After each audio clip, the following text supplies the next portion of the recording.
So this lovely drum we are making today is for Women of Worth, Utah.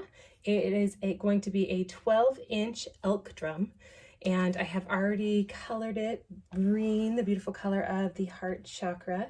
And inside it says Women of Worth. I have my messages. It says loved unconditionally, goddess rising, and heart opening. So we have our intentions written inside, and I have the color that's going to go for this drum. Beautiful elk. I'll just kind of give you a look. Isn't that gorgeous? How beautiful. So I did already punch the holes, and I will show you really quickly how we do that. So we take a metal spike that's meant for stamping leather, and we're going to fold it. So we fold it in half first, and then we measure 1 fingertip from the edge and 1 fingertip from the other edge so we don't tear through. Then we're going to punch through both sides, and it will actually create 2 holes. So this is what the punch looks like, and you're going to punch right through, and then you're going to get it going through both ways. Okay. Once you do both sides here opposite each other, you're going to open it up, take those 2 sides we just punched, fold them together, and then you're going to punch 2 sides here on either side. Once those are done, you're going to open it up once more. And now remember we just punched these, and we already punched these. So we take those 2 sides, and you're going to fold them on the diagonal to do 2 more holes. And then you have 1 set left. So you fold all those in half. So all 6 will touch, and then you have your final 2 that you get to punch. So that's how we do it, and make sure that they're properly spaced. So once you have your intentions on your hoop, you can decide which way you want your letters to read. It does not matter which way they read. It's 100% personal preference. So I like to hold it so that when I'm holding it, I'm looking down. So I kind of like them this angle, but there are people who like it this angle as well, so that when you hold up the drum to read, it is right side up. I am going to also be tying a crystal. I have an amethyst. You'll notice I'm doing purple and green, and I will be painting a lotus on this one as well, which is the symbol of the nonprofit. So I love adding in their little bit of subtle branding. Okay, one of our first steps that we want to make sure we're including is our smudging. I am using a variety of herbs in this one, but I'm especially using copal, which is made from tree sap. So I love it because I think it anchors in especially this green color and all that beautiful earth medicine.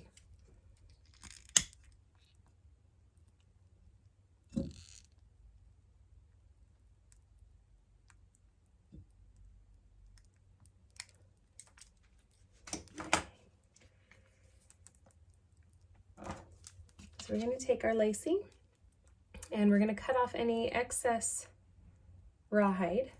Sometimes we get these little curly cute pieces that can be discarded. I like to save them to do ceremonies and earth offerings. So you can do that as well if you choose.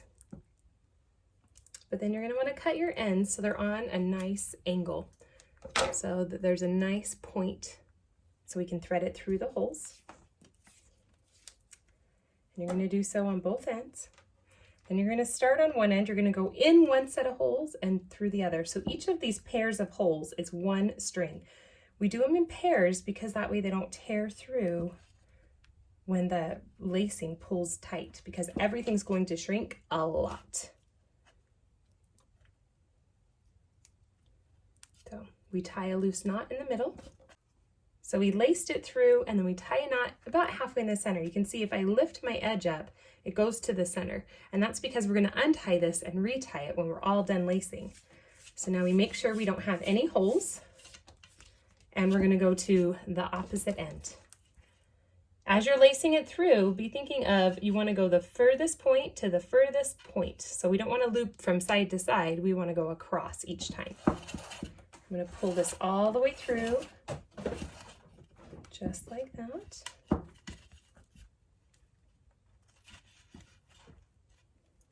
And you're going to want to pull it taut, not tight. So you don't want it so tight that it's pulling it, because it's going to give you a higher tone, and it can make the sound of your drum sound very sharp. If you tie it too loose, you can have it very flat. So this is where your intuition gets to kick in, because it is raw animal hide. and there's no magical way to predict what way it will sound other than using your intuition, which actually is magical. So now that I've gone across, I'm going to go down to this point over here on my right. But you could also go on your left. There is no right or wrong here. This is just personal preference. And I'm looping through both holes once again. And you're going to want to watch your sides because it's going to kind of pull and shift. And so you want to check and make sure that one side is not too short. Now, if it is, it's not the end of the world. In fact, I have several drums that are like that. Sometimes if you have it significantly different, it can change the tone on either side. But sometimes you can get that in your rawhide anyways because the rawhide itself tends to have variations in thickness. If you have hide that's from the side to the belly, for example, the side of your body is going to be a thicker hide than the belly of the body for your animals. Versus like the back. The back hide is going to be the thickest.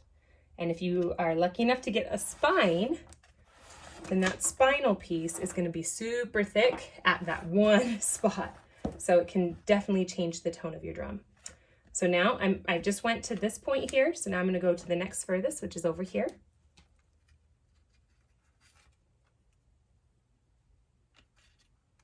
Pulling it nice and taut each time. If you get twists and turns, it's fine. You can go over them all over when you're done. Now I'm going to throw you off because I'm going to turn it. And then you can see I just have two more. So I'm going to go to the next furthest point.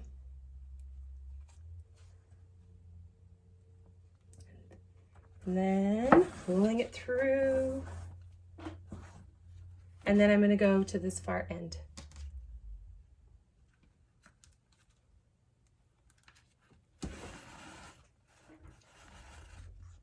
Okay. So now I've got what looks kind of like a star, which is really neat. But we're going to eliminate that star because we have 8 directions and we only want 4. So I'm going to start out by tightening anything that needs to be tight. So I'm just going to run through, untwist anything I don't like twisted. The twist will not influence the sound. However, any laces that are touching similar to this are going to affect it. So that's why we're going to pull it all tight in the center. So you remember this knot that we started with at the very, very, very beginning? We're going to untie that knot. Pulling it tight. So again, we have a nice firm. You notice it's not bouncing a whole lot, but it is still moving because it will shrink. Now, if you're in a more humid climate, you can have your drum be a little bit tighter than those of us here in the desert. Okay, so then I'm going to lace the short end underneath and I pull and see how that pulls it straight to the center. So here's before, and then I pull it to the center, and then I'm going to take the long string and I'm looping it underneath to create some tension, all that string, and then I'm pulling that one as well. So now I've got it tight all the way around. I've got a short string and a long string, and I'm going to tie a knot. Now, because I am tying a crystal on, I don't want a whole lot of bumpies right here in the center, so I'm going to pull my knot so it's on the side, not on the top. If you're not putting a crystal on, you can tie your knot wherever you feel like. And it's going to be just a regular double knot, so over, under, over. So now I've got a short string and a long string, and I'm going to make my handle. So we make our handle by tying 2 bands together. So technically it's 4 strings, but 2 bands. So this one and this one. See how those tie? Then it creates a handle. So I'm going to curve this under just to pull that knot underneath even a little bit more. And I'm just going to wrap my knot. Get the light on there. So I'm just going to wrap my little knot over, so you can see what I'm doing with that lacing. And then I'm going to tie a knot. And so we tie the knot by creating just a loop with your finger and then pulling it through that hole. Just like that. There's not a fancy way to tie the knot. The idea is just to keep the tension. And then I'm going to fold this guy back down. Next, I have a loose end here, and you notice I just wrapped my end down the spine. Now I am going to cover leather over here, so you're not even going to see these ends. So I wouldn't get too worried about how they look unless you weren't going to put leather on your ends, and then you will see the designs. So then I'm taking my long end and I'm capturing that short end. because any short ends you leave are going to be sharp, and we don't want any sharp. So to keep the tension even, I like to go opposite. So I'm on one side, now I'm going to go straight across rather than over here, because sometimes that'll pull your handle to the side. And I want mine to stay nice and even in the middle. So now I'm wrapping the long lacing around. And then I'm going to do a loop and pull all of that through. And then we loop back down. Okay? So if you're going to do like a dragonfly or something fancy like that, you can absolutely pull these and you can play with this. Once you have all the ties pulled in and a knot in the center, that's where you can be creative in how you want to tie your drum. But I'm going to stick with the 4 directions.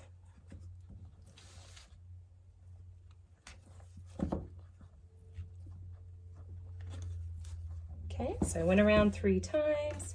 Now you can extend further out if you choose. There's not a right or wrong here. It will change the sound if you extend it out versus having it shorter. It'll also, these areas aren't so soft when they dry, so you want to keep that in mind. You don't want it to be to the point where it's rough. So now I have one more end going all the way down.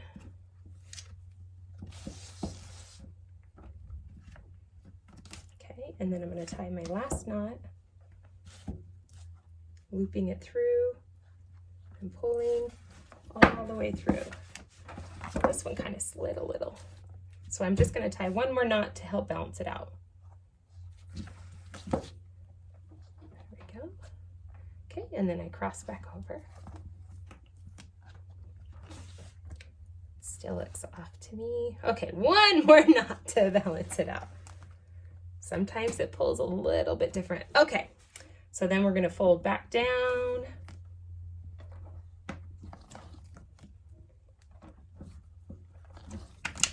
So now, if I were to just be complete with my drum, I would tie another loopy knot.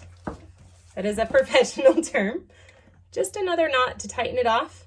And then you can tie as many knots and loops as you like. I am putting a significantly larger crystal on, so I'm just going to make a little base for it.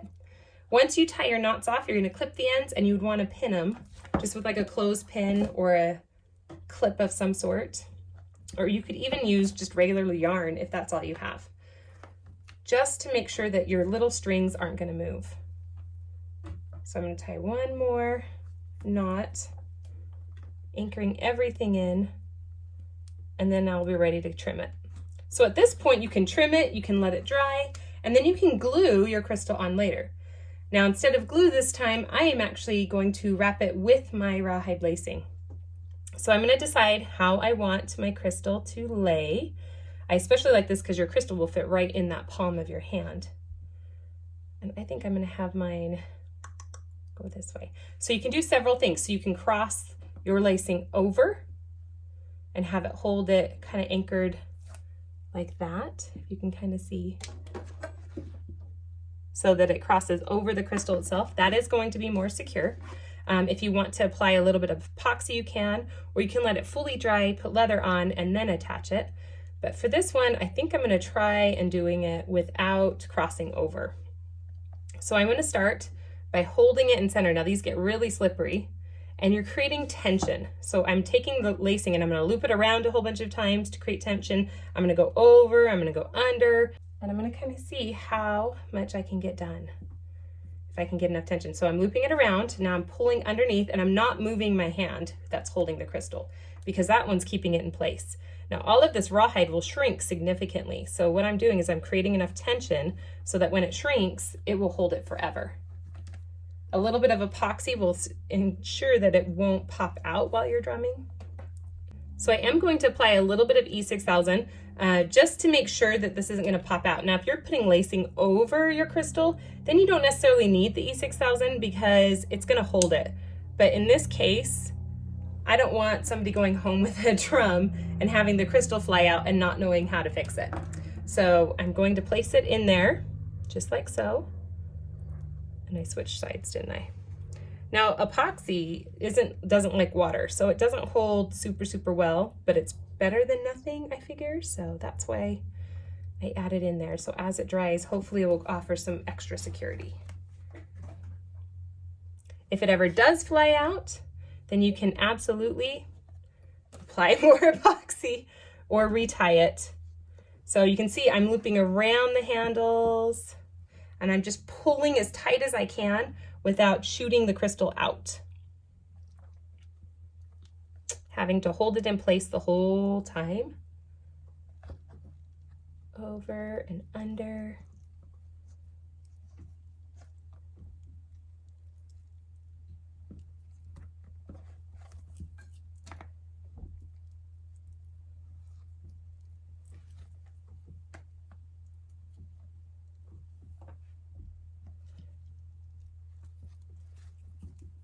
Just being mindful of kind of the overall look.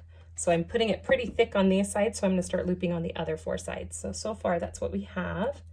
And if I push it down, you can see that some of them are a little bit more excited to hold it than others.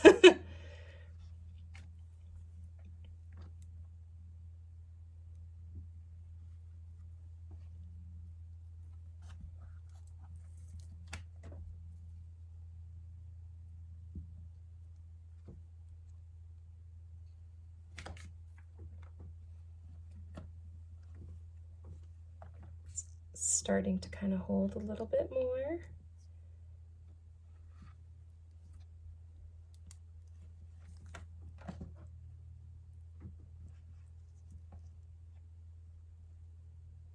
I'm just grabbing those corners.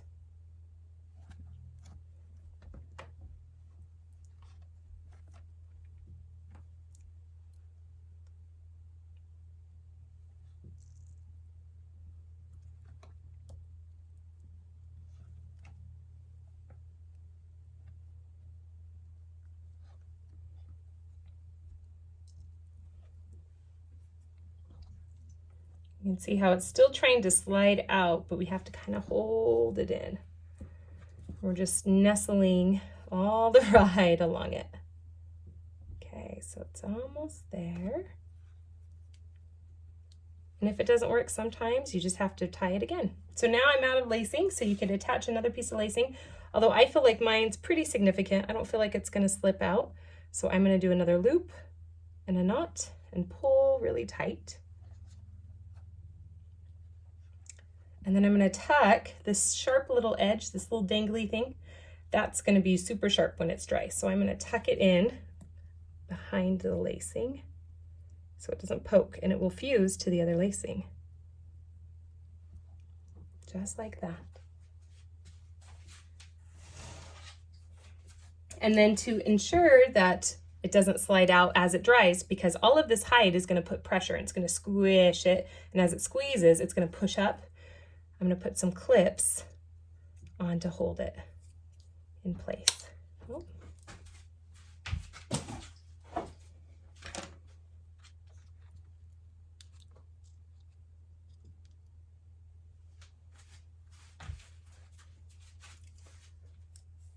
Lots of clips. We don't want that moving at all. So you're going to leave the clips on until it's fully dry. And then these fluffy edges, I'm going to fold and I'm going to pin as well.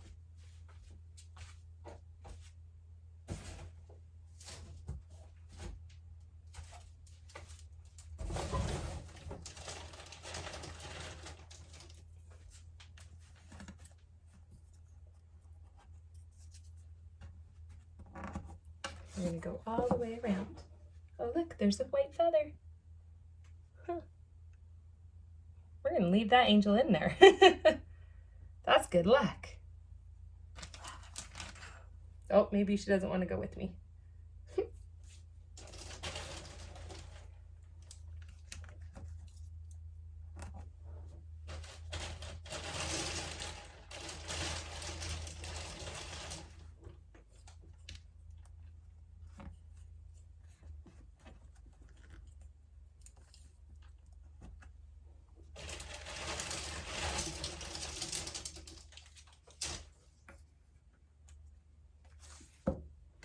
And then once we're all done, we'll let her dry. And you want to let her dry for 24 to 48 hours. Usually when you have a big cluster of rawhide in the center, you're going to want to give her an extra day. So I'm going to give her 3 days to dry.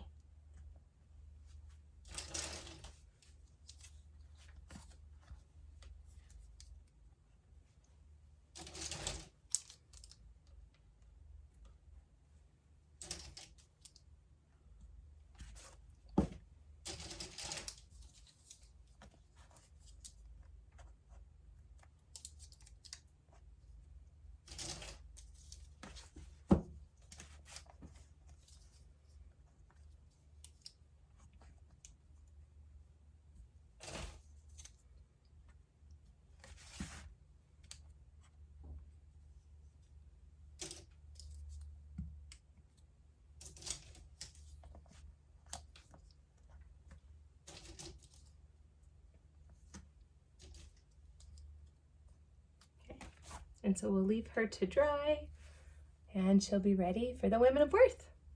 So I went ahead and let it dry, and then I attached just some leather lacing by wrapping it around and around and around and putting a little bit of glue on the raw ends. So you can see it dried nice and firm, and I went ahead and I painted their logo on front. And we have our beautiful 12-inch drum.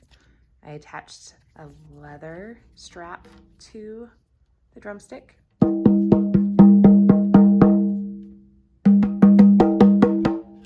And we have our crystal. It's really cool when you can see through it.